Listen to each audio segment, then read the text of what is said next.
The little girl was crying so hard that she could barely breathe, but her father kept one hand on her shoulder and the other on the nearly empty wallet in his pocket. Under the blazing afternoon sun, he stood beside an old blue sedan at a crowded gas station, counting the few crumpled bills he had left. He was short by $3. $3 was all that separated him from getting enough fuel to drive his daughter to her medical appointment. Then a polished black SUV pulled into the next pump, and a wealthy CEO stepped out, looked at the struggling father, and laughed loudly enough for everyone nearby to hear. What that CEO did not know was that the exhausted man standing in faded work clothes was hiding a badge, a secret career, and a responsibility that would soon place him in a judge's seat. Before we continue, if you believe kindness still matters, that people deserve second chances, and that we should never judge someone by their appearance, please like this video, share it with someone who needs to hear this message, leave a comment, and subscribe to Hardworking Dad. Your support helps us bring more stories about courage, sacrifice, and the power of treating people with dignity. It was just after 2 in the afternoon, and the summer sun seemed determined to turn the pavement into a sheet of fire. Marcus Vale stood beside his aging sedan, wiping sweat from his forehead with the sleeve of his faded gray shirt. His 9-year-old daughter, Soraya, sat in the back seat with a small medical bag resting beside her. She had been trying to be brave all morning, but the heat, the long drive, and the uncertainty of another hospital visit had finally worn her down. Marcus looked at the gas pump again. $37.20. That was all the money he had.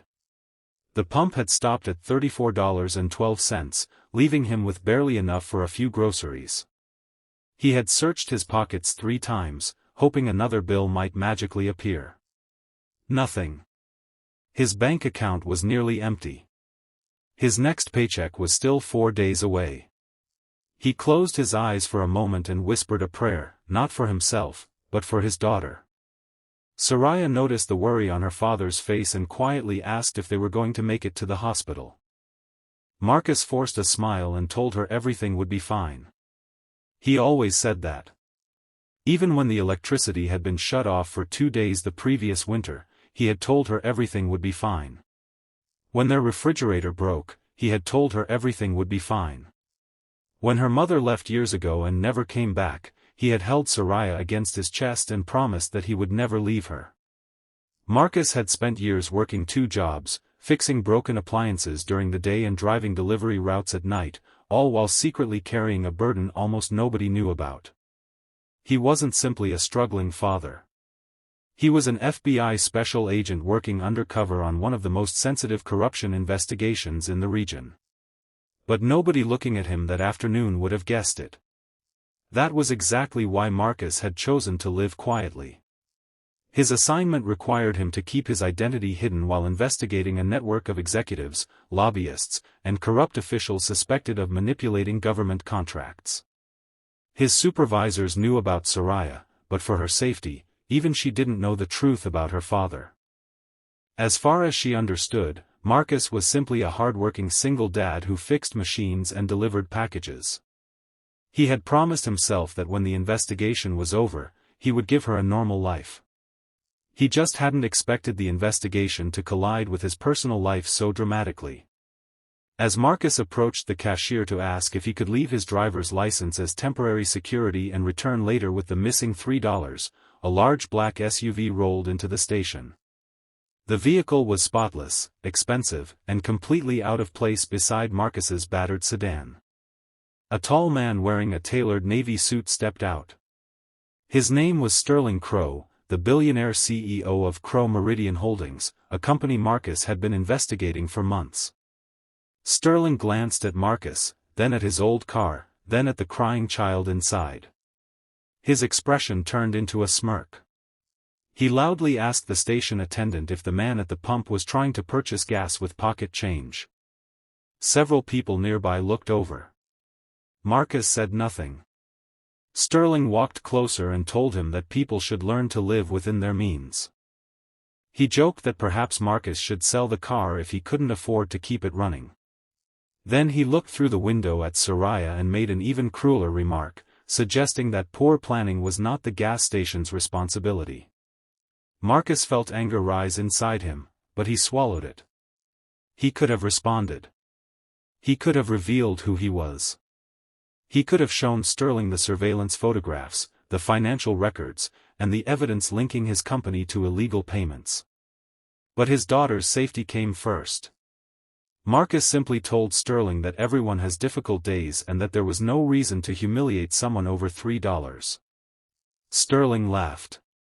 He pulled a thick wallet from his pocket, removed a $100 bill, and held it up like a trophy. Then, instead of offering help, he dropped the bill on the pavement near Marcus's shoes and told him to pick it up if he was desperate enough. The station became strangely quiet. Marcus looked down at the bill, then back at Sterling. He did not bend down. Instead, he calmly picked up the money, walked to the cashier, and used it to pay for his fuel. Then he returned the remaining amount to Sterling. Sterling stared at him in disbelief. Marcus simply said that he didn't need charity. He needed respect. For the first time, Sterling's smile disappeared. A few minutes later, Marcus helped Soraya into the passenger seat and started the car. As he pulled away, he noticed two dark vehicles following them from a distance. His instincts immediately changed. The tired father disappeared, and the trained federal agent returned. Someone was watching them. Marcus took an unexpected turn through a shopping district, then another through a quiet residential street. The vehicles followed. His heart began pounding. He knew the investigation had become dangerous, but he had never imagined Soraya would become part of it. He called a secure number and quietly reported that he believed he had been identified. Then his phone rang. It was his supervisor. The message was short. The investigation had reached its final stage. A federal arrest warrant had been approved.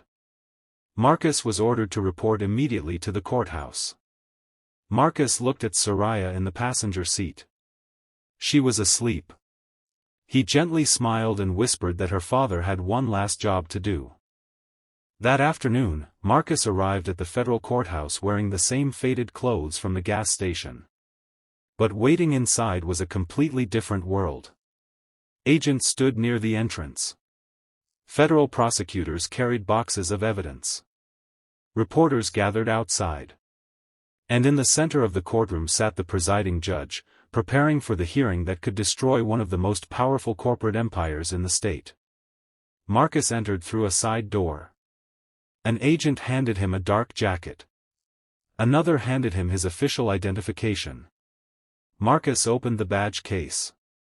The FBI seal caught the courtroom light. He pinned the badge to his chest. The room fell silent. Then the doors opened again. Sterling Crow walked in with his attorneys, still wearing the confidence of a man who believed money could protect him from anything. He looked toward the witness area and suddenly froze. Marcus was standing there. Not as the desperate father from the gas station.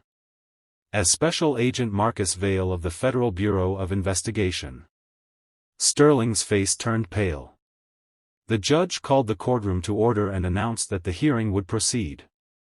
Evidence collected over months was presented, including financial transfers, hidden accounts, recorded conversations, and documents showing that Sterling's company had bribed officials to secure government contracts. Marcus had personally gathered much of the evidence. But then came the moment nobody expected. The judge asked Marcus to approach the bench.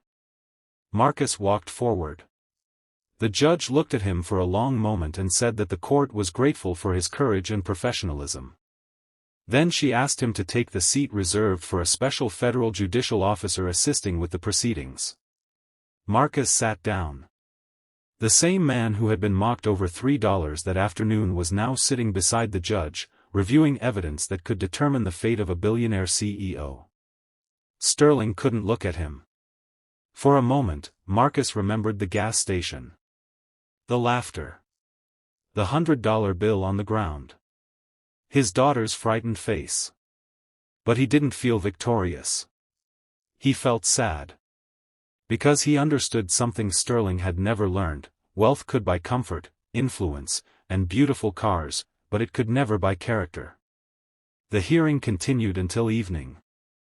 When the judge finally announced the court's decision to authorize the arrests connected to the corruption network, federal agents moved immediately. Sterling was taken into custody without the dramatic resistance his attorneys had feared.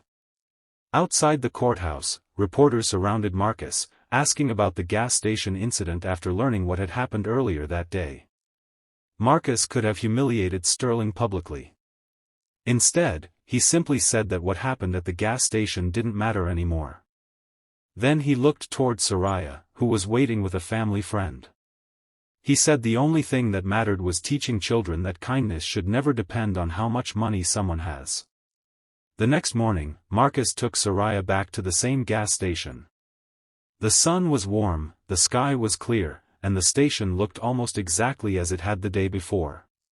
Marcus filled the tank, bought Soraya her favorite snack, and noticed an elderly man struggling to count his money at the pump. Marcus walked over. The man was short by $5. Without saying a word, Marcus paid the difference. Soraya watched her father and smiled. She asked why he helped the man when nobody had helped them. Marcus crouched beside her and gently said that was exactly why they should help.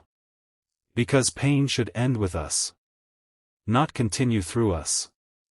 Soraya hugged him tightly.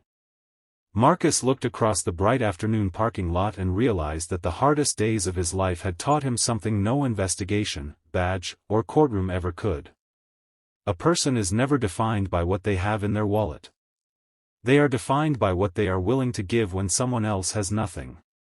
And sometimes, the person everyone looks down on is the very person standing closest to justice. If this story touched your heart, please like the video, share it with someone who believes in kindness, and subscribe to Hardworking Dad. Your support means more than you know, and every comment helps these stories reach someone who may need a little hope today. And before the story ends, comment, "Kindness comes back," if you believe that how we treat people, especially when we think nobody important is watching, reveals who we truly are. Because Marcus Vale walked into that gas station as a tired single father with $3 missing from his wallet. He walked out carrying something far more valuable. The quiet dignity of a man who refused to become cruel just because the world had been cruel to him. And somewhere beneath the bright afternoon sun, his daughter finally understood what her father had been teaching her all along: you don't need a badge to have courage. You don't need a fortune to be powerful. And you don't need the world to see your worth for your worth to be real.